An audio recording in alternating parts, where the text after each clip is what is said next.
நீங்கள் பார்த்து கொண்டிருப்பது உங்கள் ஜாஷ்வா டிவி. சகல ஜனங்களுக்கும் நற்செய்தி.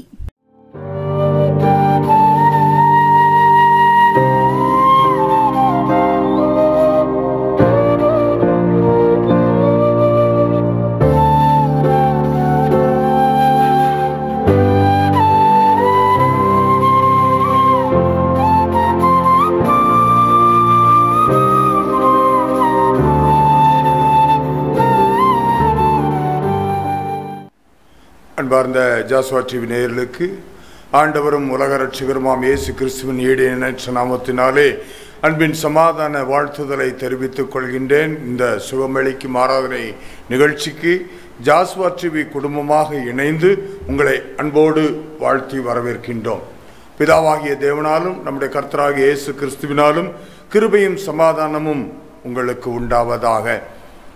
மீண்டுமாக இந்த சுகமளிக்கும் ஆராதனை நிகழ்ச்சியில் நம்மளை கர்த்தர் ஒன்று சேர்த்திருக்கிறார்.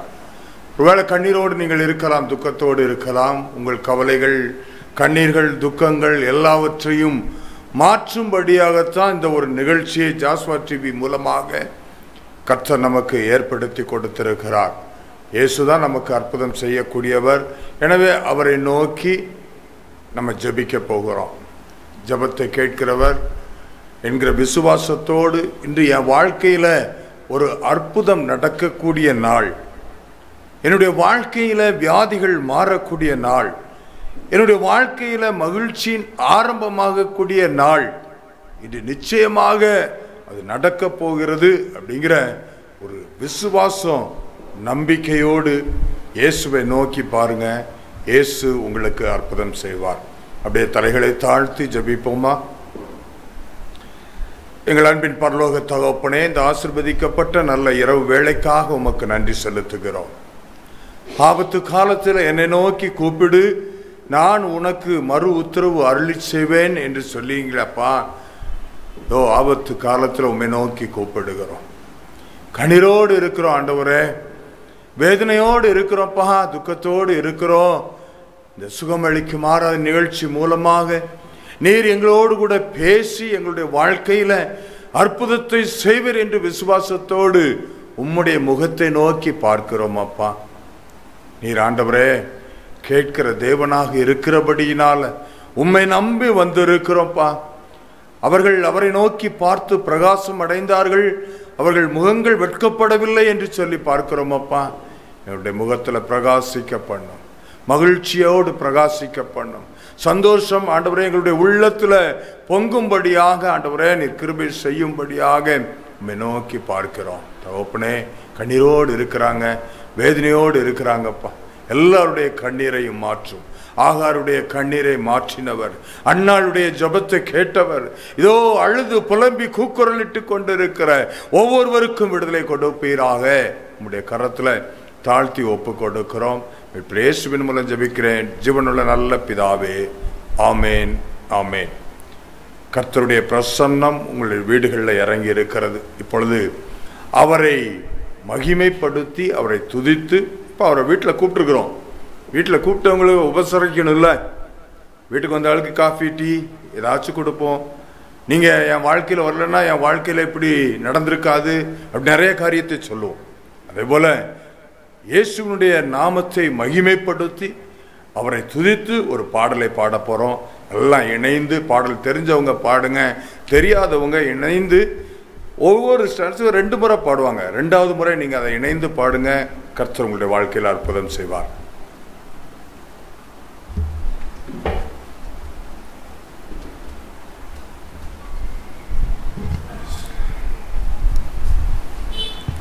தேவனுக்கே மகிமை, தெய்வத்திற்கே மகிமை, தேடி வந்து மீட்டவரே தினமுமக்கே மகிமை, என்னை தேடி வந்து மீட்டவரே தினமுமக்கே மகிமை.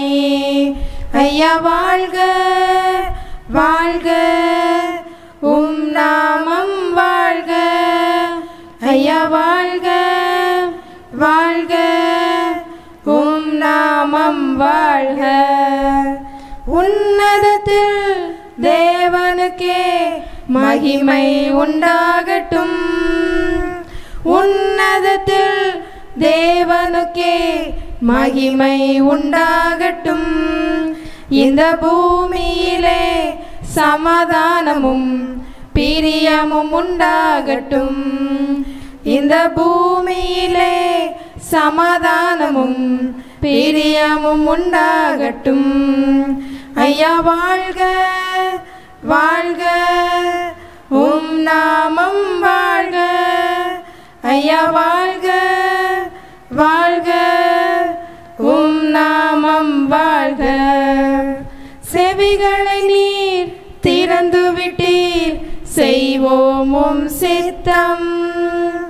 செவிகளை நீர் திறந்து விட்டீர், செய்வோம் உம் சித்தம். இந்த புவிதனிலே உம் விருப்பம் பூரணமாகட்டுமே. இந்த புவிதனிலே உம் விருப்பம் பூரணமாகட்டுமே. ஐயா வாழ்க வாழ்க, உம் நாமம் வாழ்க. ஐயா வாழ்க வாழ்க, உம் நாமம் வாழ்க. எளிமையான எங்களையே என்றும் நினைப்பவரே, எளிமையான எங்களையே என்றும் நினைப்பவரே, எங்கள் ஒளிமயமே துணையாளரே, உள்ளத்தின் ஆறுதலே. எங்கள் ஒளிமயமே துணையாளரே, உள்ளத்தின் ஆறுதலே. ஐயா வாழ்க வாழ்க, உம் நாமம் வாழ்க. ஐயா வாழ்க வாழ்க, உம் நாமம் வாழ்க. தேடுகிற அனைவருமே மகிழ்ந்து களி கூறட்டும். தேடுகிற அனைவருமே மகிழ்ந்து களி கூறட்டும். இங்கு பாடுகிற யாவருமே பரிசுத்தமாகணுமே. இங்கு பாடுகிற யாவருமே பரிசுத்தமாகட்டுமே. ஐயா வாழ்க வாழ்க, உம் நாமம் வாழ்க. ஐயா வாழ்க வாழ்க, உம் நாமம் வாழ்க. குறை நீக்கும் வல்லவரே, கோடி சோஸ்திரமே. குறை நீக்கும் வல்லவரே, கோடி சோஸ்திரமே. பாவக்கரை போக்கும் கர்த்தாவே, கல்வாரி நாயகனே. பாவக்கரை போக்கும் கர்த்தாவே, கல்வாரி நாயகனே. ஐயா வாழ்க வாழ்க, உம் நாமம் வாழ்க. ஐயா வாழ்க வாழ்க, உம் நாமம் வாழ்க.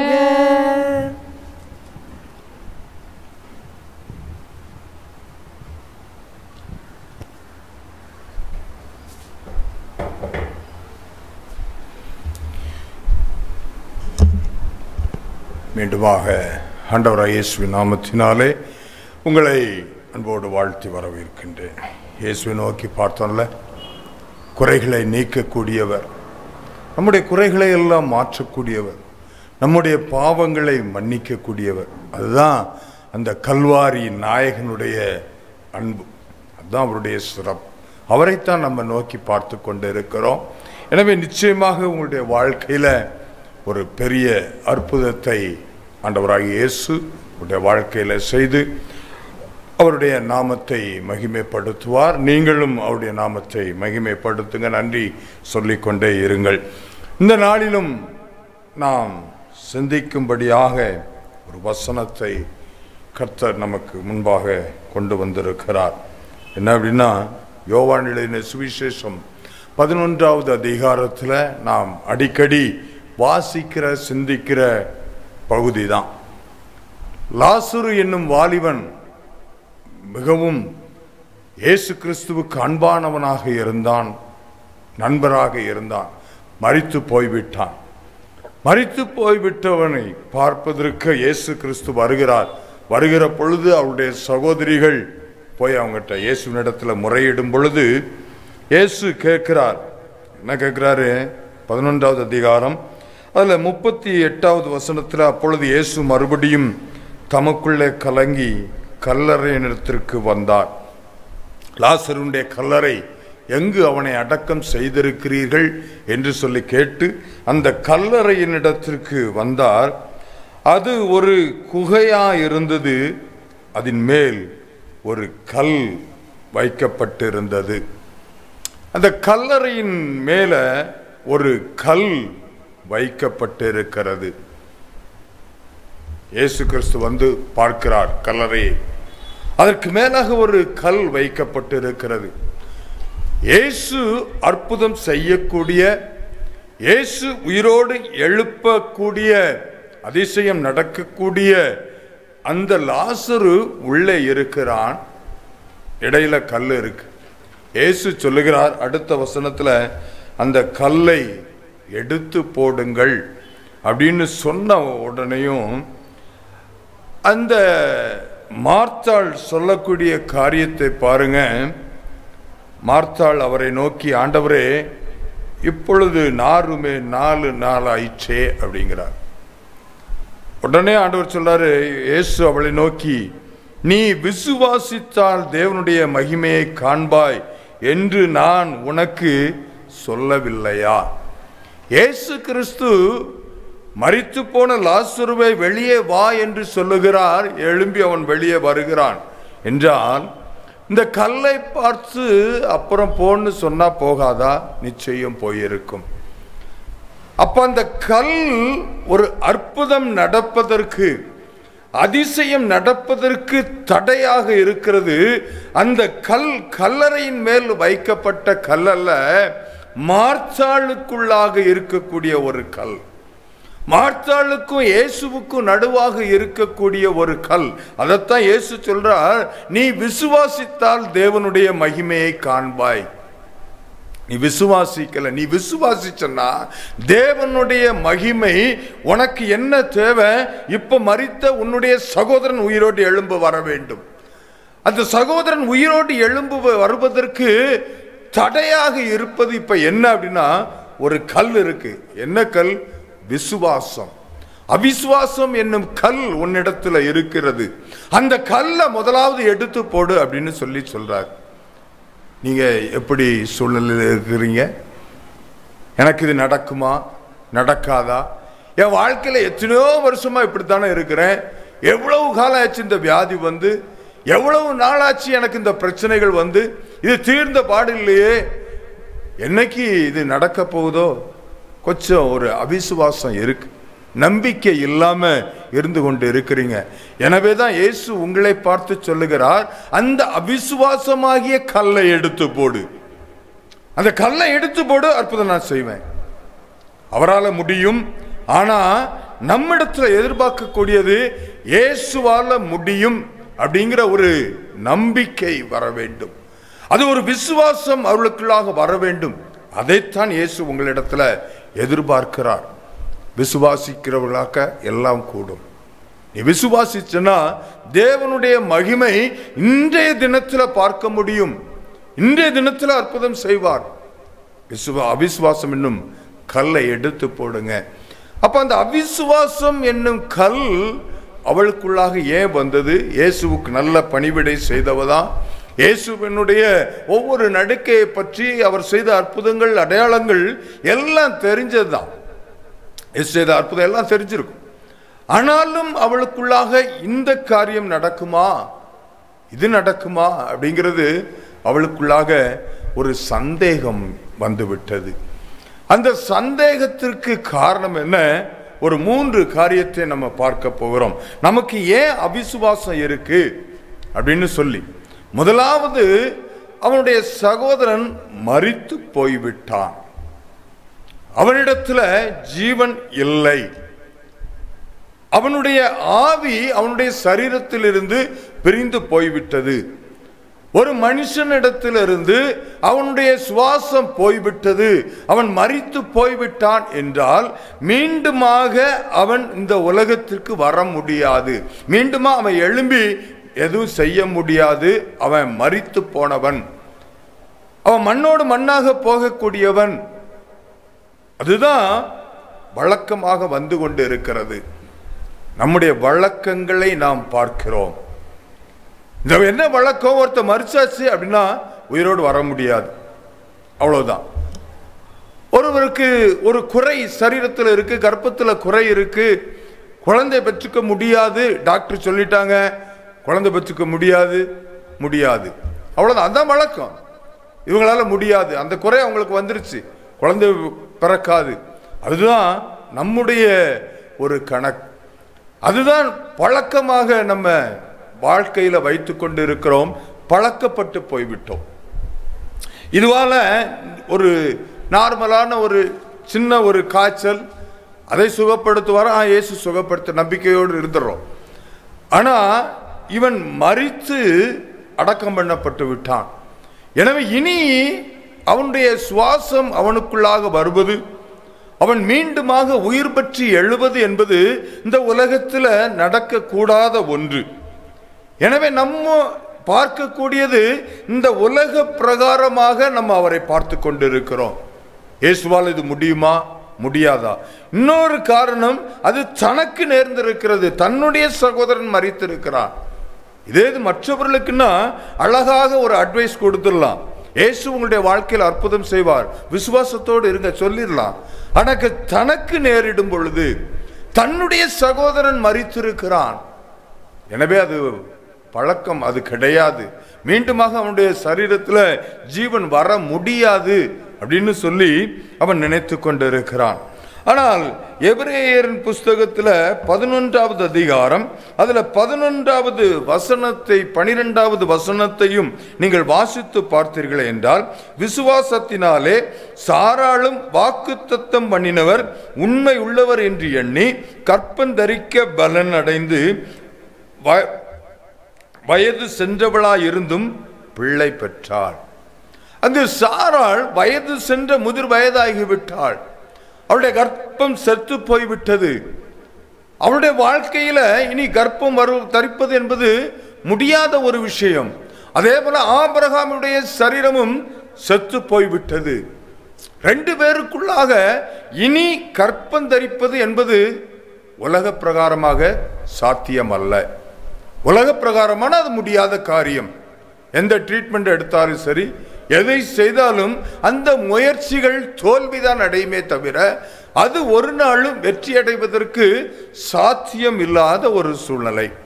அப்படிப்பட்ட சூழ்நிலையில கர்த்தரை அவர்கள் விசுவாசித்து, அடுத்த வசனம் சொல்கிறது, ஆனபடியினால் சரீரம் செத்தவன் என்று எண்ணத்தகும் ஒருவனாலே வானத்தில் உள்ள பெருக்கமான நட்சத்திரங்களைப் போலவும் கடற்கரையில் உள்ள எண்ணிறந்த மணலைப் போலவும் மிகுந்த ஜனங்கள் பிறந்தார்கள். மிகுந்த ஜனங்கள். அவனுடைய சரீரம் செத்து போச்சு, அவன் 100 வயசு. சாராளுக்கும் அவளுடைய கர்ப்பம் செத்து போயிடுச்சு. அப்படிப்பட்ட சூழ்நிலையில இருந்த 2 பேருடைய வாழ்க்கையிலுமே குறைகள். 2 பேருடைய வாழ்க்கையிலுமே உலக பிரகாரமாக பார்த்தால் அவன் வயது முதிர்ந்தவனாகிவிட்டான், அவனால் ஒரு கர்ப்பம் தரிக்க வைக்க முடியாது. இவளுடைய சரீரம் செத்து போயிற்று, ஸ்திரீகளுக்குள்ள வழிபாடு எல்லாம் நின்று போயிற்று, இவளாலும் கர்ப்பத்தை சுமப்பதற்கு முடியாது, கர்ப்பம் தரிக்க வாய்ப்பே கிடையாது. அப்படி வாய்ப்பில்லாத சூழ்நிலையில கர்த்தர் வாக்கு கொடுத்தார் என்று சொல்லி அந்த வார்த்தையை விசுவாசித்தது நிமித்தமாக, என் சரீரம் எப்படி இருக்கோ எனக்கு தெரியாது, என் சரீரத்தில் என்ன குறை இருக்கோ எனக்கு தெரியாது, ஆனா ஒன்று தெரியும், வாக்குத்தத்தம் பண்ணினவர் உண்மையுள்ளவர், அவர் எனக்கு வாக்கு கொடுத்திருக்கிறார், உன்னை கடற்கரை மணல் தலையாகவும் வானத்து நட்சத்திரங்களைப் போலவும் பெருக பண்ணுவேன்னு சொல்லியிருக்க. அது மட்டும்தான் தெரியும், கர்த்தருடைய வார்த்தை. அந்த வார்த்தையை மாத்திரம் விசுவாசித்து அவர்கள் திரளான ஜனங்களை பெற்றார்கள் என்று சொல்லி பார்க்கிறோம். ஏன் ஆபிரகாமுக்கும் சாராளுக்கும் செய்தவர் உங்களுக்கு செய்ய முடியாது? நிச்சயமாக முடியும். எது வழக்கம் இல்லைன்னு சொன்னாங்களோ அதை செய்வதுதான் கர்த்தருடைய வழக்கம். எது முடியாதுன்னு நம்ம நினைக்கிறோமோ அதை செய்து முடிப்பதுதான் அவருடைய வழக்கம். முடியாததை முடிய பண்ணுகிற தேவனாக இருக்கிறார். ஒரு சகோதரி இப்போ இந்த ஞாயிற்றுக்கிழமை ஒரு ஆலயத்துக்கு சென்று இருக்கும் பொழுது அங்கு ஒரு சாட்சியை பகிர்ந்து கொண்டார்கள். அந்த சாட்சி என்னை ஆச்சரியப்படுத்தியது. அவங்க மகளுக்கு, அவங்க மட்டும்தான் ரட்சிக்கப்பட்டிருக்கிறாங்க, கணவர் இல்லை. ரட்சிக்கப்பட்டு பிள்ளைகள் 3 பிள்ளைகள், 3 பெண் பிள்ளைகள். 3 பெண் பிள்ளைகளையுமே திருமணம் செய்து கொடுத்திருக்கிறார்கள். அவர்கள் யாரும் கிறிஸ்துவுக்குள்ளாக வரவில்லை. ஆனால் மூத்த சகோதரி மகளுக்கு கர்ப்பம் தரித்திருக்கிறார்கள். அங்கே போய் கடைசியில் 6-7 மாசத்துல போய் செக் பண்ணும் பொழுது குழந்தையோடு கூட கட்டியும் வளர்ந்திருக்கிறது. கட்டியும் வளர்ந்திருக்கு. அதனால ஒன்றும் செய்ய முடியாது, பிள்ளையும் தனியா எடுக்க முடியாது, ஆபரேஷன் செய்ய முடியாது, பிள்ளை எல்லாம் ஒட்டி போயிருக்கு, எல்லாம் எங்களால ஒன்றுமே செய்ய முடியாது மருத்துவர்கள் சொல்லிவிட்டார்கள். எப்ப வேண்டுமானாலும் மரணம் நேரிடலாம் அப்படின்னு சொல்லிட்டாங்க. உடனே அந்த சகோதரி தன்னுடைய தாயிட்ட சொல்லியிருக்கிறாங்க. இந்த தாயார் கண்ணுல கண்ணீர் ஓடிக்கொண்டே இருந்ததாம். கண்ணீர் ஓடிக்கொண்டே இருந்தது. ஆலயத்துக்கு போவேன், எங்க போதகட்ட சொல்லுவேன், ஐயா என்னுடைய பிள்ளை இப்படிப்பட்ட சூழலில் போய்கொண்டு இருக்கிறார், அவளுக்கு குழந்தையும் இருக்கு, கட்டியும் இருக்கு, அதனால பிள்ளை மரித்து போய் விடுவாள் என்று டாக்டர்கள் கைவிரித்து விட்டார்கள். மருத்துவர்கள் சொல்லிட்டாங்க, இது சாத்தியம் ஆகாது, கொஞ்சம் ஜெபிங்க ஜெபிங்கன்னு சொல்லி அங்க போய் அடிக்கடி போய் ஜெபிப்பார்களாம். அடிக்கடி போய் அங்கேயும் போய் ஜெபம் பண்ணுவாங்களாம். இவங்களும் ஆலயத்தை விட்டு போவதே கிடையாது, ஆலயத்திலிருந்து ஜெபித்து கொண்டே இருந்திருக்கிறார்கள். குழந்தை பெற்றெடுக்கக்கூடிய நேரம் வந்தது. சுகப்பிரசவத்தை கர்த்தர் கட்டளையிட்டார். கட்டி எங்க போச்சுன்னே தெரியல. டாக்டர்கள் ஆச்சரியப்பட்டு போயிருக்கிறார்கள். இது எப்படி நடந்தது? கட்டி இருந்ததே, கட்டி எங்க? கட்டி இல்லை. இந்த தாயாருடைய கண்ணீர், ஐயோ என் மகள் ரட்சிக்கப்படலாம், கிறிஸ்துவுக்குள்ள வரலாம், ஆனாலும் நான் ரட்சிக்கப்பட்டு வந்திருக்கிறேன் ஆண்டவரே, நான் உம்முடைய சமூகத்தில் வந்திருக்கிறேன், என் பிள்ளைக்காக நான் ஜெபிக்கிறேன் ஆண்டவரே, என் பிள்ளைக்கு நல்ல குழந்தை வேணும், என் பிள்ளை உயிரோடு வேணும்னு சொல்லி ஜெபித்தது நிமித்தமாக நல்லதொரு குழந்தையும் பெற்றெடுக்க சுகப்பிரசவம். மருத்துவர்கள் ஆச்சரியப்பட்டு போய்விட்டார்களாம். ஏன் அந்த சகோதரிக்கு செய்தவர் உங்களுக்கு செய்ய மாட்டாரா? நீங்கள் அழுது புலம்பிக் கொண்டு இருக்கிறீங்கல்ல, ஐயோ என் வாழ்க்கையில் இப்படிப்பட்ட ஒரு பெரிய குறை நிமித்தமாக நான் அவமானப்பட்டு கொண்டு இருக்கிறேன், நிந்தையை சுமந்து கொண்டு இருக்கிறேன், என் வீட்டில் என்னை கொடுமைப்படுத்தி கொண்டு இருக்கிறாங்க, வேதனைப்படுத்தி கொண்டு இருக்கிறாங்க, என்னுடைய இருதயத்தை காயப்படுத்தி கொண்டிருக்கிறார்கள் என்று சொல்லி அழுது புலம்பிக் கொண்டிருக்கிற மகளே, உன்னை பார்த்து தான் கர்த்தர் சொல்லுகிறார், விசுவாசித்தால் தேவனுடைய மகிமையை காண்பாய். உனக்குள்ளாக இருக்கிற அந்த அவிசுவாசம் என்னும் கல்லை எடுத்து போட்டு விடு. அவிசுவாசம் என்னும் கல்லை எடுத்து போட்டு விடு. உன் வாழ்க்கையில கர்த்தர் அற்புதத்தை செய்ய விரும்புகிறார். உன் வாழ்க்கையில உள்ள குறைவுகளை நிறைவாக்கும்படியாக கர்த்தர் விரும்புகிறார். அவிசுவாசமான கல்லை எடுத்து போட்டு விடு. அது ஒருவேளை நம்முடைய வழக்கமாக இருக்கலாம், நம்ம சாத்தியக்கூறு இல்லாத சூழலில் இருக்கலாம். எல்லாவற்றையும் மாற்ற கர்த்தரால முடியும். அவரால் முடியாத காரியம் ஒன்றுமே இல்லை. அதே போல இன்னொரு சகோதரி கூட சாட்சியை உங்களிடத்தில் பகிர்ந்து கொள்ள ஆசைப்படுகிறேன். 20 வருடமாக குழந்தை பாக்கியம் இல்லாமல் அழுது புலம்பிக் கொண்டு இருந்தார்கள். நாங்கள் ஜபிக்கும் பொழுது எங்களுடைய பிரேயர்ஸில் எல்லாம் இணைந்து நாங்கள் ஜபித்து கொண்டு இருந்தோம். ஆச்சரியம், கடந்த மாதம் அவர்கள் கற்பம் தரித்திருக்கிறார்கள், நல்ல சுகத்தோடு இருந்து கொண்டு இருக்கிறார்கள். நிச்சயமாக அவர்கள் ஒரு சுகப்பிரசவத்தை கர்த்தர் கட்டளையிடுவார் என்று சொல்லி தொடர்ந்து நாங்கள் ஜெபித்து கொண்டு இருக்கிறோம். 20 வருடமாக எவ்வளவோ ட்ரீட்மெண்ட் எடுத்து கடைசியில் மருத்துவர்கள் சொல்லிவிட்டார்கள், இனி ஒன்றும் செய்ய முடியாது. எப்போ இனி ஒன்றும் செய்ய முடியாது என்று சொல்லி உங்களுக்கு நேராக மருத்துவரோ அல்லது கடன் பிரச்சனையிலோ ஏதோ ஒரு வகையில் சொல்லுகிறார்களோ அதைத்தான் கர்த்தர் செய்து முடிப்பார். நிச்சயமாக உங்களுடைய வாழ்க்கையில இயேசு அற்புதம் செய்வார் என்பதில் கொஞ்சம் கூட சந்தேகப்பட வேண்டாம். விசுவாசத்தோடு இருங்க. இரண்டாவது, அவளுடைய அவிசுவாசம் என்னும் கல் அவளுக்குள்ளாக இருப்பதற்கு காரணம் என்ன? அதே 39வது வசனத்துல, இப்பொழுது நாருமே, அது கெட்டு போயிருச்சு. அந்த சரீரம் ஒருவேளை அந்த 12 வயது சிறுமியை உயிரோடு எழுப்பும் பொழுது அந்த சிறுமி அப்பதான் மரித்திருந்தாள். அதனால அவளுடைய சரீரத்தை எழுப்பியிருக்கிறார். இன்னொரு மரித்து போன வாலிபனை பாடையில் சுமந்து கொண்டு போகும் பொழுது இயேசு பாடையை தொட்டவுடன் எல்லாம் நின்றாங்க. அவனை எழுப்பி அழுது கொண்டிருந்த தன்னுடைய தாயாரிடத்துல கொடுத்தாங்க. ஒருவேளை அவன் அப்பந்தான் மரித்திருக்கலாம். அவனை அடக்கம் செய்வதற்காக கொண்டு போகும் பொழுது இயேசு அற்புதம் செய்திருக்கலாம். ஆனால் என்னுடைய சகோதரனுடைய நிலைமை அப்படிப்பட்டதாக இல்லை. நாற்றமாக இருக்கும். அந்த சரீரம் கெட்டு போயிருக்கும். ஒருவேளை சரீரம் அப்படியே இருந்தா கூட இயேசு அற்புதம் செய்ய முடியும். ஆனால் அதோடு கூட மரித்து போன சூழ்நிலையில அந்த சரீரமும் கெட்டு போய்விட்டது. அது அழுகி நாரி போகின ஒரு சூழ்நிலையில இருக்குமே. 4 நாள் ஆகிவிட்டுச்சு. இனி எப்படி அற்புதம் செய்ய முடியும்? அவிசுவாசம். ஒரு அவிசுவாசம் வருவதற்கு காரணம் இதுதான். அது கெட்டு போயிருச்சு. ரொம்ப நாள் ஆயிடுச்சு, கெட்டு போயிடுச்சு. நிறைய கேள்விப்படுகிறோம். பாவத்தில் அடிமையாய் போயிருக்கிற பிள்ளைகள், குடிப்பழக்கத்திற்கு அடிமையாய் போயிருக்கிறவர்கள், வியாதியில நீண்ட நாட்களாக இருக்கக்கூடியவங்க, அது சரீரம் கெட்டு போச்சு. அவங்க குடிச்சு குடிச்சு சரீரத்தை கெடுத்துட்டாங்க. கை காலெல்லாம் நடுங்குது. இனி அவங்களால முடியாது. ஏன்னா அது கெட்டு போன ஒரு சரீரமாக மாறிவிட்டது.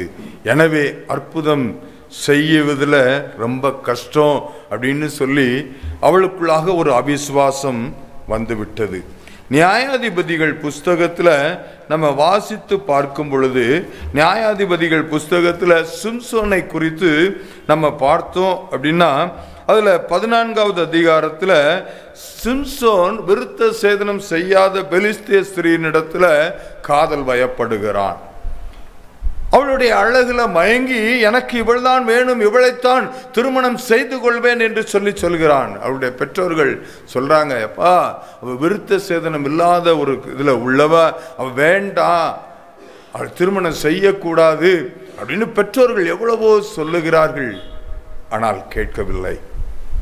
கேட்காதது நிமித்தமாக அவள் தன்னுடைய மணவாளனுக்காக பரிந்து பேசி செயல்பாடு இல்லாமல் தன்னுடைய நண்பர்களுக்காக, ஊர்ல இருக்கிறவர்களுக்காக அவர்கள் சொன்ன வாக்கியத்திற்கு பயந்து போய் ரகசியத்தை வெளிப்படுத்தி அங்கு குடும்பத்தில் பிரிவினை, தேவையில்லாத நட்புகள், தேவையில்லாத காரியங்கள், இதனால கெட்டு போய் இருக்கிற பிள்ளைகள், நிறைய திருமணமான பிள்ளைகளுக்கும் நிறைய தவறான உறவுகள், இது நிமித்தமாக அவர்கள் கெட்டு போயிருக்கிறார்கள். தங்களுடைய மனதை கெடுத்து விட்டார்கள். மனதை வேறு யாருக்கோ பறிகொடுத்து விட்டார்கள். என்னால் அதில் மீண்டு வர முடியவில்லை என்று சொல்லி அநேக பெண்கள் கதறிக்கொண்டு இருக்கிறார்கள். இவனும் அதே போலதான் இருந்தான். அது மாத்திரமல்ல, அங்கு பிரச்சனை வந்ததுக்கு அப்புறமா திருப்பி இன்னொரு வேசியின் இடத்துல போகிறான். அந்த வேசியின் இடத்துல போனது நிமித்தமாக இவனுடைய பலம் எதுல இருக்குன்னு சொல்லி எதிரிகளோடு அவள் இணைந்து கொண்டு இவனுடைய பலம் எதுல இருக்குன்னு தெரிஞ்சு இவனுடைய எல்லா காரியத்தையும் பெற்றுக்கொண்டு எதிரிகளிடத்துல ஒப்படைத்து விடுகிறாள். ஒப்படைத்து விட்ட அவ்வளவு பலசாலியாக இருந்தவன் தன்னுடைய பலத்தை இழந்து போய்விட்டான். சரீர பலவீனப்பட்டு போய்விட்டான். கடைசியில் அவனுடைய கண்கள் பிடுங்கப்பட்டவனாக ஒரு வேடிக்கை பொருளை போல மாற்றி அவனை கொண்டு போய் நிறுத்தி இருக்கிறார்கள். காரணம், அவனுடைய கெட்டு போய்விட்டது. அவனுடைய மனம் கெட்டு போய்விட்டது. அவனுடைய இருதயம் கெட்டு போய்விட்டது. அவனுடைய தவறான உறவு நிமித்தமாக கெட்டு போய்விட்டான். நாற்றமான ஒரு வாழ்க்கையின் நிமித்தமாக தன்னுடைய பலத்தை இழந்து போய்விட்டான். நிறைய ஒரு சகோதரர் கடந்த முறை ஒரு ஆலயத்திற்கு உபாச ஜபத்திற்கு போயிருந்தோம். போயிருக்கும் பொழுது ஒரு சகோதரர் அப்படியே கை கால் பயங்கரமான நடுக்கம். நான் என்னுடைய சாட்சியை பகிர்ந்து கொண்டேன். நான் பயங்கரமான போதை பழக்கத்திலிருந்து விடுதலை பெற்றிருக்கிறேன் என்று சொல்லி சாட்சியை பகிர்ந்தது நிமித்தமாக அந்த சகோதரர் என்னிடத்துல வந்தார். கை கால்லாம் பயங்கரமான நடுக்கம். பக்கத்தில் வந்ததுக்கு அப்புறம் பார்க்குறேன், லேசா மதுபான சுமல் அடி. ஐயா, என்ன நீங்கள் ஆலயத்துக்கு வந்திருக்கிறீங்க? அவர் சொன்ன காரியம், ஐயா நீங்கள் எப்படி விடுதலை பெற்றுக்கொண்டீங்க? என்னால் அதில் இருந்து மீண்டு வர முடியலை, கை கால்கள் நடுக்க எடுக்கு, அதனால் இப்படிப்பட்ட சூழ்நிலை இருக்கேன், எனக்காக ஜெபித்து கொள்ளுங்கள் அப்படின்னு சொன்னாங்க. நான் என்னுடைய சாட்சி அவங்களுக்கு சொன்னேன், மீண்டுமாக விவரித்து சொன்னேன். இயேசுவினிடத்தில் உங்களை ஒப்பு கொடுங்க, இயேசுவினிடத்தில் சொல்லுங்க, ஆண்டவரே என் பாவத்தை மன்னிங்க. அவர் பாவத்தை தான் வெறுக்கிறார், பாவிகளை நேசிக்கிறார். அப்போ அதற்காக அவரிடத்தில் ஜெபித்து விட்டு வந்திருக்கிறோம். தொடர்ந்து அவரோடு கூட இணைப்பில் இருந்து தொடர்ந்து ஜெபித்து கொண்டு வருகிறோம். நிச்சயமாக இயேசு அவருக்கு விடுதலை கொடுப்பார். நிறைய சாட்சிகளை கேள்விப்பட்டு இருக்கிறோம். ஒரு சகோதரர் ஒரு ஆலயத்தில் சொன்ன சாட்சி, அவருக்கு வயது 68 வயது. 68 வயதில் வந்து ரொம்ப உற்சாகமாக வந்து சாட்சியை பகிர்ந்து கொண்டார். சாட்சியை பகிர்ந்து கொண்டது என்ன பகிர்ந்து கொண்டார் தெரியுமா? எனக்கு இத்தனை வருடமாக போதை பழக்கம் எனக்கு இருந்துச்சு, விட முடியாமல் இருந்தேன். இது நிமித்தமாக நிறைய பொருளை இழந்தேன், நிறைய இழப்புகள், என் சரீரத்தில் நிறைய இழப்புகள் மத்தியில் இருந்து கொண்டு இருந்த என்னை இயேசு தொட்டார், என்னை இயேசு சந்தித்தார். இயேசுவிடத்தில் என்னை முற்றிலுமாக அர்ப்பணித்தேன். இப்பொழுது எல்லாவற்றையும் விட்டுவிட்டு சந்தோஷமான ஒரு வாழ்க்கை வாழ்ந்து கொண்டு இருக்கிறேன். பாருங்க, 68 வயதுல இயேசு ரட்சித்திருக்கிறார், இயேசு தொட்டு இருக்கிறார், அவருடைய இருதயத்தை மாற்றி இருக்கிறார். அப்போ 68 வயசுல நிறைந்தவருக்கு இயேசு ஒரு அற்புதம் செய்ய முடியும் என்றால், கை கால்கள் நடுக்கமான சூழ்நிலையில இருப்பவரை இயேசு ரட்சிக்க முடியும் என்றால், ஏன் உங்களை ரட்சிக்க முடியாது? ஏன் உங்களுடைய பிள்ளைகளை ரட்சிக்க முடியாது? ஏன் உங்களுடைய கணவரை ரட்சிக்க முடியாது? ஏன் உங்களுடைய மனைவிகளை ரட்சிக்க முடியாது? நிச்சயமாக இயேசு ரட்சிப்பார், நிச்சயமாக சந்திப்பார். எந்த கெட்டு போய் எப்படிப்பட்ட சூழலில் அவர்கள் கெட்டு போய் இருந்தாலும் இயேசுவினிடத்தில் அர்ப்பணித்து ஜெபிங்க. இயேசுவே, என் பிள்ளையை, என் கணவர் அல்லது என் மனைவியை உம்முடைய கரத்தில் ஒப்பு கொடுக்கிறப்பா, நீர் பொறுப்பெடுத்துக் கொள்ளும், அந்த பிள்ளையை ரட்சிப்பின் அனுபவத்திற்குள்ளாக நடத்துங்க, கெட்டு போய் இருக்கிற அந்த பிள்ளையினுடைய மனதை சீராக்கும் ஆண்டவர் என்று சொல்லி நீங்கள் ஜெபித்தீர்கள் என்றால், நிச்சயமாக இயேசு உங்களுடைய வாழ்க்கையில அற்புதத்தை செய்ய உண்மை உள்ளவராக இருக்கிறார். இயேசு உங்களுடைய வாழ்க்கையில அற்புதத்தை செய்வார். கெட்டுப்போன சூழ்நிலையில் இருக்கலாம். வேதம் சொல்லுகிறது, மத்தேயு 18வது அதிகாரம் 11வது வசனத்துல, மனுஷகுமாரன் கெட்டுப்போனதை ரட்சிக்க வந்தார். கெட்டுப்போனதை ரட்சிக்க தான் இயேசு கிறிஸ்து இந்த உலகத்தில் வந்திருக்கிறார். அதனாலதான் இயேசு என்று சொல்லி சுவிசேஷத்தை அறிவித்துக் கொண்டு இருக்கிறோம். வருத்தப்பட்டு பார சுமக்கிறவர்களே, நீங்கள் எல்லாம் என்னிடத்தில் வாருங்கள்னு இயேசு சொல்றாரு. இயேசுவினிடத்தில் வாங்க, உங்க வருத்தத்தை ஃபுல்லா அவர் பாதத்தில் வச்சிருங்க, நீங்க பாரத்தை சுமக்க வேண்டாம். அதுதான் சுவிசேஷம், அதைத்தான் சுவிசேஷமாக அறிவிக்கப்பட்டு கொண்டு இருக்கிறது. கெட்டு போனதை ரட்சிக்கும்படியாகத்தான் இயேசு கிறிஸ்து இந்த உலகத்திற்கு வந்தார். ஒருவேளை உடைய குடும்பத்தில் யாராவது பாவத்தில் சிக்கி இருக்கலாம், சூதாட்டத்தில் சிக்கி இருக்கலாம், அல்லது ஏதோ சரீர பிரகாரமாக கெட்டு போயிருக்கலாம், சரீர உறுப்புகள் கெட்டு போயிருக்கலாம். நிறைய கிட்னிகள் பாதிப்படைந்தவர்கள் உண்டு. அப்படி கிட்னி பாதிப்படைந்தவர்கள், கெட்டு போயிருக்கிற உறுப்புகளை வைத்திருக்கிறவர்கள் இயேசுவினிடத்தில் சொல்லுங்க, ஆண்டவரே, என் சரீரம் நீங்க வாழும் ஆலயம் ஆண்டவரே, இதுல ஒன்றும் பழுதிருக்க முடியாது, இது எல்லா பழுதையும் மாற்றும் ஆண்டவரே, என்னுடைய உறுப்புகள் எல்லாம் செயல்படட்டும் அப்படின்னு சொல்லி நீங்கள் ஜெபித்தீர்கள் என்றால் இயேசு உங்களுடைய வாழ்க்கையில் அற்புதம் செய்வார். கெட்டுப்போன உங்களுடைய சந்தோஷத்தை திரும்ப தருவார். கெட்டுப்போன உங்களுடைய மகிழ்ச்சியை மீண்டுமாக திரும்ப தருவார். உங்கள் குடும்பத்தில் கெட்டு போயிருக்கிற சமாதானத்தை மீண்டுமாக கற்று தருவார். நீங்க நினைக்கலாம், அது கெட்டு போச்சு, அவ்வளவுதான், முடியாது. கெட்டு போனதை நிச்சயமாக நாற்றமாக இருந்த வாழ்வை மாற்றுவதற்கு இயேசுவால முடியும். ஏன் என்னுடைய நாற்றமாக இருந்த வாழ்வை இயேசு மாற்றினார் என்றால், உங்களுக்கு ஏன் செய்ய முடியாது? நிச்சயமாக உங்களுக்கு இயேசு அற்புதம் செய்வார். நாருமே கெட்டு போய்விட்டது, அதனால முடியாது அப்படிங்கிற அந்த அவிசுவாசத்தை நீங்கள் எடுத்து போடுங்கள். இயேசு உங்களுடைய வாழ்க்கையில அற்புதம் செய்வார். அடுத்து அந்த இதில் சொல்லப்பட்டது, அவள் சொல்லக்கூடியது என்ன அப்படின்னா, 4 நாளாயிற்று. அவ இப்ப மறிக்கல, கொஞ்ச நேரத்துக்கு முன்பு மறிக்கல, 4 நாட்கள் ஆகிவிட்டது. 4 நாள் ஆயிடுச்சு, ஒண்ணுமே செய்ய முடியாது. இந்த கேஸ் 18-20 வருஷமா நடந்துகிட்டே இருக்கு. முடியாது, அந்த கேஸ் முடிஞ்சுக்கிடாது.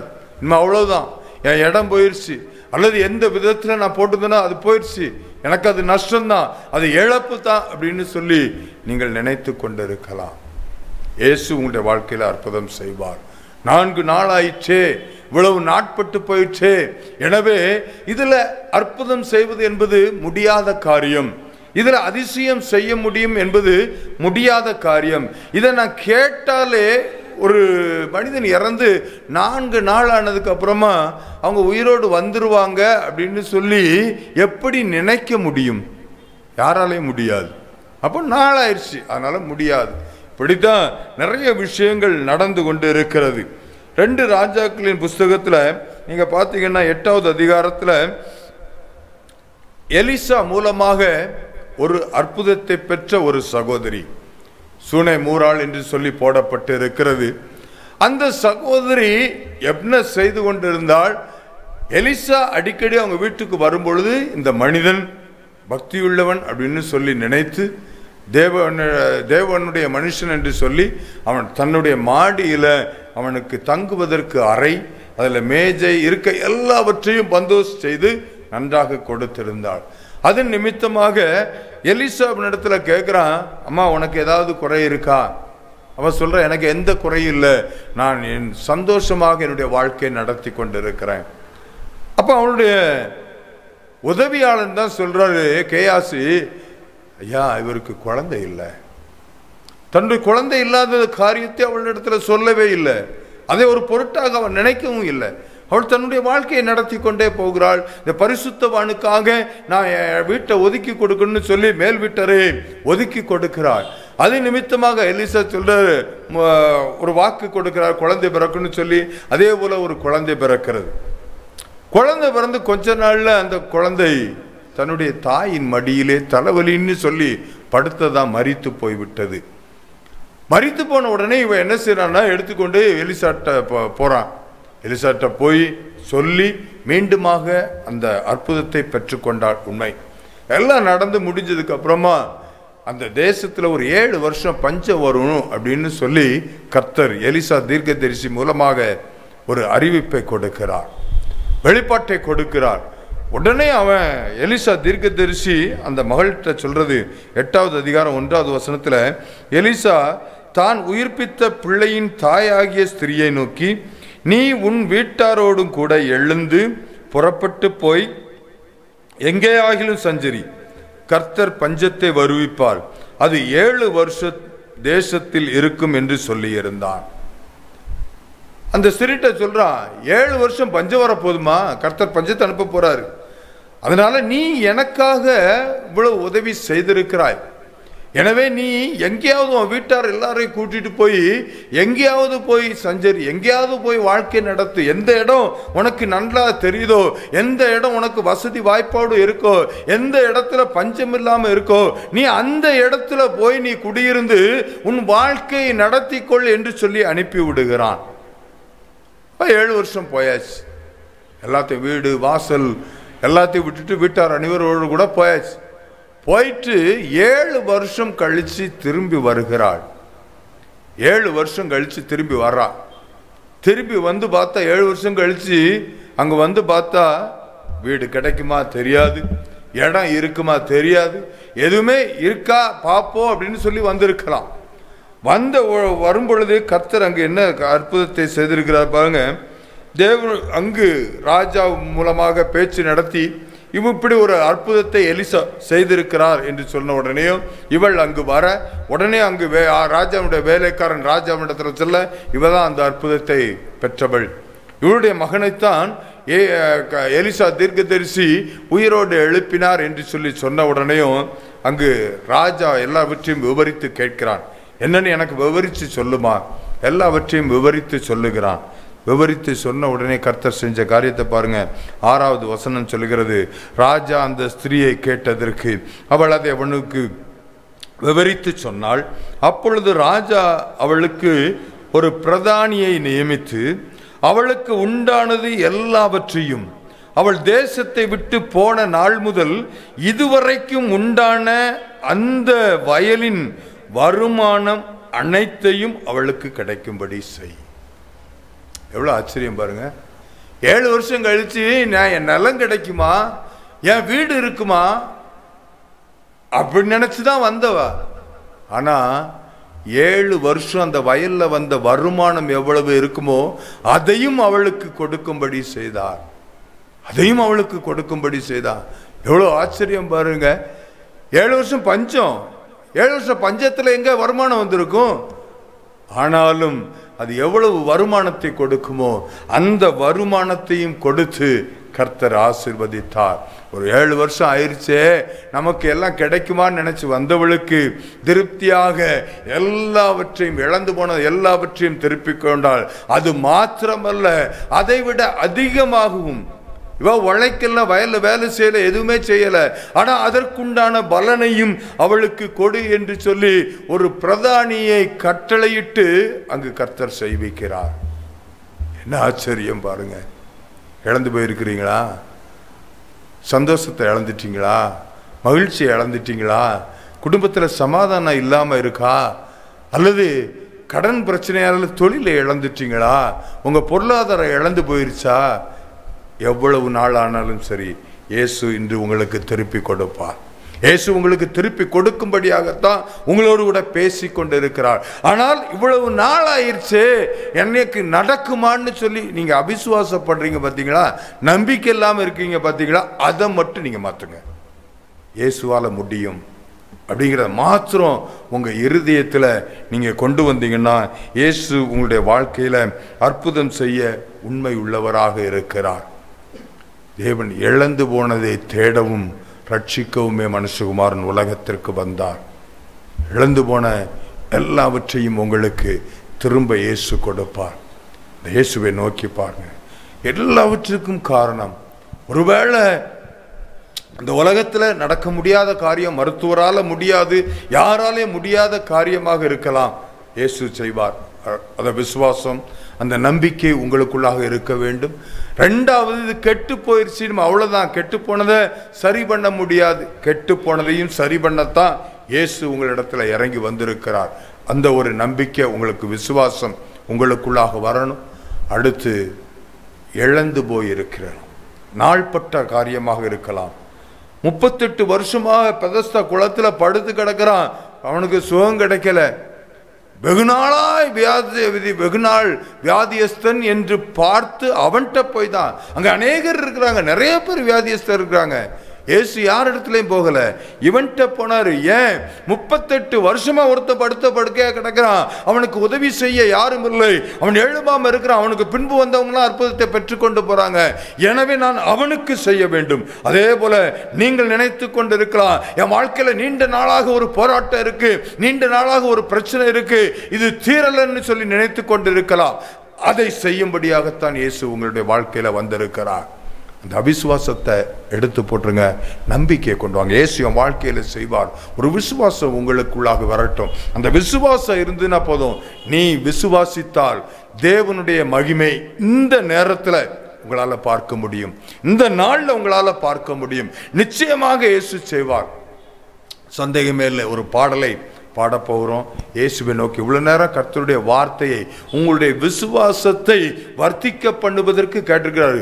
உங்ககிட்ட இருக்க பிரச்சனை வேற எந்த பிரச்சனையும் இல்லை, உங்க சரீரத்தில் எந்த பிரச்சனையும் இல்லை, எல்லாவற்றையும் எந்த பிரச்சனையுமே கிடையாது. ஒரே ஒரு பிரச்சனை, உங்ககிட்ட இருக்கிற அந்த அவிசுவாசம் அப்படிங்கிற கல்லை மட்டும் நீங்க எடுத்து போட்டுருங்க. அந்த கல்லை மட்டும் எடுத்து போட்டுருங்க. அந்த கல்லை மட்டும் எடுத்து போட்டீங்கன்னா இன்று உங்களுடைய வாழ்க்கையில தேவனுடைய மகிமை விளங்க போகிறது, தேவனுடைய அற்புதம் விளங்க போகிறது.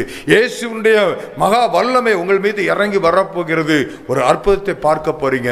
இந்த பாடலை பாடும் பொழுதே நீங்கள் எல்லாரும் கண்களை மூடி ஜெபிக்கலாம். எல்லாம் கண்களை மூடுங்க. கண்களை மூடி இயேசுவை நோக்கி அப்படியே நம்ம இந்த பாடலை பாடும் பொழுதே கூடுமே எல்லாம் கூடுமே அப்படிங்கிற பாடலை பாடும் பொழுது நீங்கள் ஜபிக்க ஆரம்பிக்கலாம். கண்களை மூடி நல்ல இருதயத்தை சிலுவையில் தொங்கிக் கொண்டு இருக்கிற இயேசுவை நோக்கி பாருங்க. ரத்தம் சிந்தி கொண்டு இருக்கிறது, ரத்தம் வடிந்து கொண்டு இருக்கிறது. யாருக்காக? உங்களுக்காக சிந்தப்பட்ட அந்த இயேசு கிறிஸ்துவுடைய ரத்தம். எல்லாம் ஜபிங்க, எல்லாம் ஜபிங்க. வாயை திறந்து ஜபிங்க. எஸ் எஸ் அவரால் கூடாது ஒன்றுமில்லை. எப்படிப்பட்டதாக இருந்தாலும் செய்வதற்கு அவரால் உண்மை உள்ளவராக இருக்கிறார். அவருக்கு வல்லமை இருக்கிறது. அவருடைய வல்லமையில உங்களுக்கு சந்தேகம் வேண்டாம். அவருடைய செயல்களில் உங்களுக்கு சந்தேகம் வேண்டாம். இயேசு அற்புதம் செய்வார். இயேசு விடுதலை கொடுப்பார். ஒரே ஒரு நம்பிக்கை, ஒரே ஒரு விசுவாசம். அவரால் முடியும், அவரால் முடியும். கடும் புயலை அதட்டினவர் உங்களுடைய வாழ்க்கையில எழும்பி இருக்கிற அந்த புயலை அதட்டும்படியாக, அந்த புயலில் இருந்து உங்களுக்கு விடுதலை கொடுக்கும்படியாகத்தான் இயேசு வந்திருக்கிறார். எல்லா அசுத்தாவின் கிரியைகளை அழிக்கும்படியாகத்தான் இயேசு உங்க வீட்டில் பிரசன்னராகி இருக்கிறார். அந்த இயேசுவை தான் நோக்கி பார்த்து கொண்டு இருக்கிறீங்க. இயேசுவை நோக்கி ஜெபிங்க, ஜெபிங்க. அவரால் முடியும், அவரால் முடியும். அவரால் கூடாதது ஒன்றுமே இல்லை, ஒன்றுமே இல்லை. இயேசுவால முடியும். இயேசு அற்புதம் செய்தவர், அற்புதம் செய்கிறவர், இன்னும் செய்து கொண்டு இருப்பவர். அவர் எப்பொழுதும் அதிசய கர்த்தராக இருக்கிறார். அவருடைய நாமம் அதிசய பிரபு என்று சொல்லப்பட்டிருக்கிறது.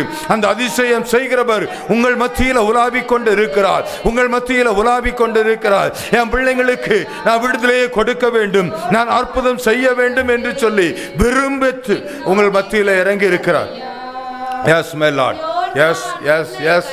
என்னென்ன பிரச்சனைகள் இருக்கோ எல்லா பிரச்சனைகளையும் மாற்ற, எல்லா பிரச்சனைகளையும் மாற்ற உண்மை உள்ளவராக இருக்கிறார். அந்த இயேசு பிரசன்னராக இருக்கிறார்.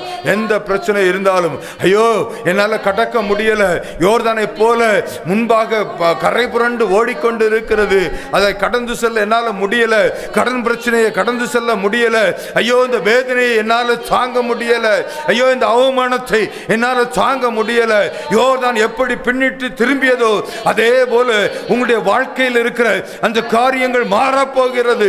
காரியத்தை மாறுதலாய் முடிய பண்ண போகிறார். உங்களுக்கு விரோதமாக எத்தனை உபாய தந்திரங்கள் செய்து கொண்டு இருந்தாலும் எல்லா தந்திரங்களையும் நிர்மூலமாக்கி இயேசு உங்களுடைய வாழ்க்கையை மாற்றப் போகிறார். இயேசு உங்களுடைய வாழ்க்கையில் விடுதலையை கொடுக்க போகிறார். அதற்காகத்தான் இயேசு இறங்கி வந்திருக்கிறார், இறங்கி வந்திருக்கிறார். அவருடைய மகிமை, அவருடைய மகிமை, அவருடைய மகிமையை பார்த்து கொண்டு இருக்கிறீங்க, மகிமையை பார்த்து கொண்டு இருக்கிறீங்க. தேவ பலன் இறங்கி கொண்டு இருக்கிறது. எழும்பு எழும்பு எழும்பு. Yes yes my lord. கர்த்தருடைய கரம், இயேசுவினுடைய ஆணி வாய்ந்த கரம் உங்கள் மீது வைக்கப்பட்டு கொண்டு இருக்கிறது, வைக்கப்பட்டு கொண்டு இருக்கிறது. வியாதியஸ்தர்கள் சுகம் அடைந்து கொண்டு இருக்கிறீங்க, சுகம் அடைந்து கொண்டு இருக்கிறீங்க. கண் பார்வையில் உங்களுக்கு பிரச்சனை இருந்து கொண்டு இருக்கு. இயேசுவின் நாமத்தினாலே உங்க கண் பார்வையை சரி செய்கிறார். இயேசுவின் நாமத்தினாலே இப்பொழுது உங்களுடைய பார்வை தெளிவாக மாறுகிறது. உங்க கண்களில் இருக்கிற புரை மாறுகிறது இயேசுவின் நாமத்தினாலே. இப்பொழுதே அற்புதம் செய்து கொண்டு இருக்கிறார். அற்புதர் இயேசு, அற்புதர் இயேசு அற்புதத்தை செய்து கொண்டு இருக்கிறார். Yes my lord, S my lord, S my Lord. அற்புதம் நடந்து கொண்டு இருக்கிறது, அதிசயம் நடந்து கொண்டு இருக்கிறது. இயேசுவின் நாமத்தினாலே, இயேசுவின் நாமத்தினாலே. தகப்பனே உமக்கு ஸ்தோத்திரம். பின் தலையில பின் முகுலத்தில் ஏதோ பாதிப்பினால, சிறுமுளையில பாதிப்பினால பாதிக்கப்பட்டு இருக்கிற வேதனையோடு இருக்கிற பிள்ளைக்காக ஜெபிக்கிறப்பா. இயேசுவின் நாமத்தினாலே சிறுமுளையை தொடுவீராக. சிறுமுளையில் இருக்கிற பிரச்சனை இயேசுவின் நாமத்தினாலே இப்பொழுது மாறி போகும்படியாக ஜெபிக்கிறேன். இயேசுவின் நாமத்தினாலே விடுதலை உண்டாவதாக.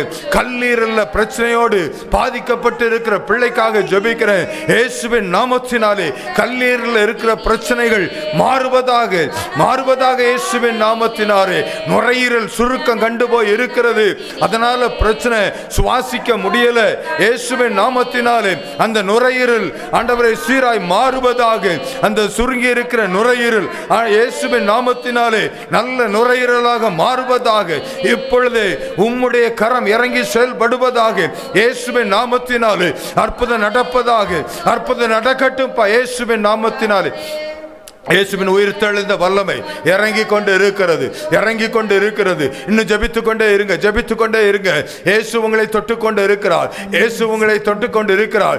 S my lord, S my Lord. எல்லா கொழுப்பு கட்டிகள் இயேசுவின் நாமத்தினாலே மறைகிறது, மறைகிறது. எல்லா தைராய்டு கட்டிகள் இயேசுவின் நாமத்தினாலே மறைகிறது, மறையட்டும் இயேசுவின் நாமத்தினாலே. இப்பொழுது இப்பொழுது ஒரு சுகமளிக்கிற வல்லமை இறங்கும்படியாக ஜெபிக்கிறேன் இயேசுவின் நாமத்தினாலே. மன நோயினால பாதிக்கப்பட்டிருக்கிற பிள்ளைகளுக்கு இயேசுவின் நாமத்தினாலே இப்பொழுதே ஒரு விடுதலை, இயேசுவின் நாமத்தினாலே விடுதலை. ஆமென். தகப்பனே, நீர் அந்த பிள்ளைகளை நேர்த்தியாய் நடப்பதற்கு நீர் ஆலோசனை கொடுப்பீராக. சிந்தையில குறி வைத்திருக்கிற பொல்லாத சத்துருவினுடைய கிரியைகள் இயேசுவின் நாமத்தினாலே அழிக்கப்படுவதாக, அழிக்கப்படுவதாக. எல்லா மனநோய் பிரச்சனை மாறுவதாக இயேசுவின் நாமத்தினாலே. தகப்பனே, உமக்கு ஸ்தோத்திரம். நரம்பு தளர்ச்சியால பாதிக்கப்பட்டு இருக்கிற பிள்ளைகளுக்காக ஜெபிக்கிறப்பா இயேசுவின் நாமத்தினாலே. இப்பொழுதே உம்முடைய வல்லமை இறங்கும்படியாக ஜெபிக்கிறேன் இயேசுவின் நாமத்தினாலே. எல்லா நாடி நரம்புகளில இயேசு கிறிஸ்துவினுடைய வல்லமை பாய்ந்து செல்வதாக, எல்லா பலன் அடைவதாக. பலனற்றவர்களுக்கு பலனை கொடுக்கிற தேவன் அல்லவா நீர். இப்பொழுது அந்த நரம்புகள் உயிர் பெறுவதாக, எல்லா தளர்ச்சிகள் மாறுவதாக இயேசுவின் நாமத்தினாலே. தகப்பனே, அற்புதம் செய்து கொண்டு இருக்கிறீர், உமக்கு ஸ்தோத்திரம் அப்பா, ஸ்தோத்திரம் ஆண்டவரே. இயேசுவே உமக்கு நன்றி, இயேசுவே உமக்கு நன்றி. S my lord, S my Lord. இன்னும் ஆண்டவரே, கிட்னில பாதிக்கப்பட்டு இருக்கிற பிள்ளைகளுக்காக ஜெபிக்கிறப்பா இயேசுவின் நாமத்தினாலே. பழுதடைந்த கிட்னி சீராய் மாறுவதாக, சீராய் மாறுவதாக இயேசுவின் நாமத்தினாலே ஜெபிக்கிறேன். தகப்பனே, உமக்கு ஸ்தோத்திரம். அற்புதம் செய்து கொண்டு இருக்கிறேன். கிட்னி செயல்படட்டுப்பா, கிட்னி செயல்படட்டுப்பா. தகப்பனே, உமக்கு ஸ்தோத்திரம். டயாலிஸ் பண்ணி கொண்டு இருக்கிற ஒவ்வொரு பிள்ளைகளையும் உம்முடைய கரத்தில் ஒப்பு கொடுத்து ஜபிக்கிறப்பா. அவங்க எவ்வளவு வேதனைப்பட்டு கொண்டு இருக்கிறாங்க. ஒவ்வொரு முறை டயாலிஸ் செய்யும் பொழுதும் எவ்வளவு வேதனையப்பா. எல்லா வேதனைகள் இயேசுவின் நாமத்தினாலே மாறுவதாக, எல்லா வீண் செலவுகள் இயேசுவின் நாமத்தினாலே மாறும்படியாக ஜபிக்கிறப்பா. தகப்பனே, உமக்கு ஸ்தோத்திரம். இருதய நோய் பாதிக்கப்பட்டிருக்கிற பிள்ளைகளுக்காக ஜெபிக்கிறப்பா இயேசுவின் நாமத்தினாலே. எல்லா இருதய நோய்கள் மாறுவதாக. இருதயம் சம்பந்தப்பட்ட எந்தெந்த நோய்கள் இருக்கோ இயேசுவின் நாமத்தினாலே எல்லா நோய்கள் மாறுவதாக. புதிய இருதயம் வைக்கப்படுவதாக இயேசுவின் நாமத்தினாலே. தகப்பனே, உமக்கு ஸ்தோத்திரம், தகப்பனே, உமக்கு ஸ்தோத்திரம். அற்புதர் இயேசு அற்புதம் செய்து கொண்டு இருக்கிறீங்கப்பா. உமக்கு நன்றி, உமக்கே நன்றி, நன்றி, நன்றி, நன்றி. ஹல்லேலூயா. ஜெபிங்க, ஜெபிங்க, ஜெபிக்க, ஜெபிக்க. கர்த்தர் விடுதலை கொடுத்து கொண்டு இருக்கிறார், கர்த்தர் சுகத்தை கொடுத்து கொண்டு இருக்கிறார். இயேசு உங்கள் மத்தியில் உலாவி கொண்டு இருக்கிறார். ஒவ்வொருவர் மீதும் தன்னுடைய கரத்தை வைத்து சுகப்படுத்தி கொண்டு இருக்கிறார். அவருடைய தழும்புகள், அவருடைய தழும்புகள் உங்களை குணப்படுத்தி கொண்டு இருக்கிறது. S my lord, S my Lord. தகப்பனே, உமக்கு ஸ்தோத்திரம். ஆண்டவரே, உமக்கு ஸ்தோத்திரம். கேன்சர் நோயினால பாதிக்கப்பட்டு இருக்கிற பிள்ளைகளுக்காக ஜெபிக்கிறப்பா இயேசுவின் நாமத்தினாலே. கேன்சர் நோயிலிருந்து ஒரு விடுதலை உண்டாவதாக, விடுதலை உண்டாவதாக இயேசுவின் நாமத்தினாலே. தகப்பனே, உம்முடைய பரிசுத்த அக்கினி இறங்கி எல்லா கிருமிகளை அழித்து போடுவதாக. எல்லா கிருமிகள் இயேசு கிறிஸ்துவின் நாமத்தினாலே பரிசுத்த ஆவியினால சுட்டு எரிக்கப்படுவதாக, பரிசுத்த அக்கினியினால சுட்டு எரிக்கப்படுவதாக இயேசுவின் நாமத்தினாலே. தகப்பனே, உமக்கு ஸ்தோத்திரம், தகப்பனே, உமக்கு ஸ்தோத்திரம். அற்புதர் இயேசு அற்புதம் செய்து கொண்டு இருக்கிறேன். இன்னும் ஜெபிங்க, ஜெபிங்க, ஜெபிக்க, ஜெபிக்க. கர்த்தருடைய வல்லமை விளங்கி கொண்டு இருக்கிறது, கர்த்தருடைய வல்லமை விளங்கி கொண்டு இருக்கிறது. உங்கள் மத்தியில தான், உங்கள் மத்தியில தான். நீங்க சந்தேகப்பட வேண்டாம், சந்தேகப்பட வேண்டாம். இயேசு உங்களைத்தான் தொடுகிறார், இயேசு உங்களைத்தான் தொடுகிறார். நடக்க முடியாமல் இருந்து கொண்டு இருக்கிற சகோதரனே, சகோதரியே, உன்னைத்தான் இயேசு தொட்டு கொண்டு இருக்கிறார். உன் கால்களை தொட்டு கொண்டு இருக்கிறார். உன் கால்கள் பலன் அடைகிறது, பலன் அடைகிறது. இயேசுவின் நாமத்தினாலே எழும்பி நட, இயேசுவின் நாமத்தினாலே எழும்பி நட, இயேசுவின் நாமத்தினாலே. தகப்பனே, உமக்கு ஸ்தோத்திரம். பலவீனப்பட்டு இருக்கிற சரீரத்திற்காக ஜெபிக்கிறப்பா இயேசுவின் நாமத்தினாலே. பலன் அடைந்த சரீரம் இயேசுவின் நாமத்தினால் பலன் அடைவதாக, ஒரு பலன் உண்டாவதாக. உன்னதத்தில் இருந்து உம்முடைய பலன் இறங்கி கிரியை செய்யும்படியாக ஜெபிக்கிறப்பா. தகப்பனே உமக்கு ஸ்தோத்திரம், தகப்பனே உமக்கு ஸ்தோத்திரம். அற்புதர் இயேசு அற்புதம் செய்வீராக, அற்புதம் செய்வீராக. உம்முடைய கிருபை விளங்கி கொண்டு இருக்கிறது, உம்முடைய கிருபை விளங்கி கொண்டு இருக்கிறது. இயேசுவின் நாமத்தினாலே விடுதலை செய்வீராக, விடுதலை செய்வீராக. சுகம் உண்டாகட்டும் அப்பா. ஐசியூ யூனிட்ல இருந்து கொண்டிருக்கிற ஒவ்வொரு பிள்ளைகளுக்காக ஜெபிக்கிறேன்.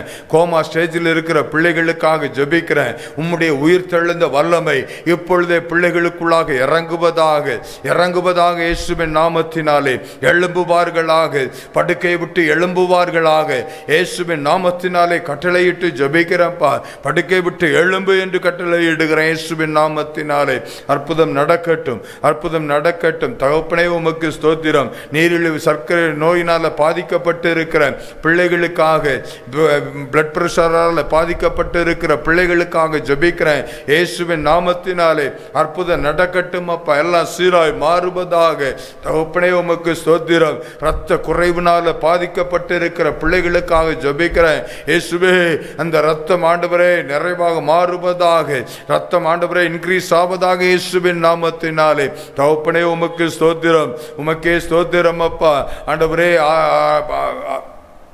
மருத்துவ துறையில் ஆண்டவரே அனுமதிக்கப்பட்டு இருக்கிற பிள்ளைகளுக்காக ஜெபிக்கிறேன். இயேசுவின் நாமத்தினாலே மருத்துவமனையில் இருக்கிற பிள்ளைகள் மீது உம்முடைய கரம் வைக்கப்படும்படியாக ஜெபிக்கிறேன். இயேசுவின் நாமத்தினாலே விடுதலை உண்டாகட்டும் அப்பா, விடுதலை உண்டாகட்டும். இயேசுவின் நாமத்தினாலே கர்ப்பிணி பெண்களுக்காக ஜெபிக்கிறேன். இயேசுவே தாயும் சேயும் நலமுடன் வளர்வதற்கு என் தேவன் கிருபை செய்வீராக.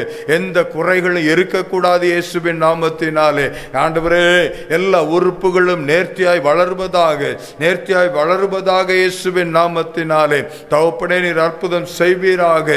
ஆண்டவரே தாயின் கருவில உருவாகும் முன்னே தெரிந்து கொண்ட தேவன் அல்லவா. ஆண்டவரே அந்த கருவை உம்முடைய கண்கள் காணட்டும் அப்பா. எந்த குறைகள் இல்லாதபடிக்கு நிறைவாக மாற்றி கொடுப்பீராக. இயேசுவின் நாமத்தினாலே சுகப்பிரசவத்தை என் தேவனின் கட்டளையிடும்படியாக நாங்கள் ஜெபிக்கிறோம். ஆண்டவரே தகப்பனே அப்படி செய்து உம்முடைய நாமத்தை மகிமைப்படுத்துகிற அன்பிற்காக உமக்கு நன்றி செலுத்துகிறேன். ஆட்டிசம் நோயினால பாதிக்கப்பட்டு இருக்கிற ஒவ்வொரு பிள்ளைகளுக்காக ஜெபிக்கிறேன். இயேசுவின் நாமத்தினாலே விடுதலை உண்டாகட்டும்.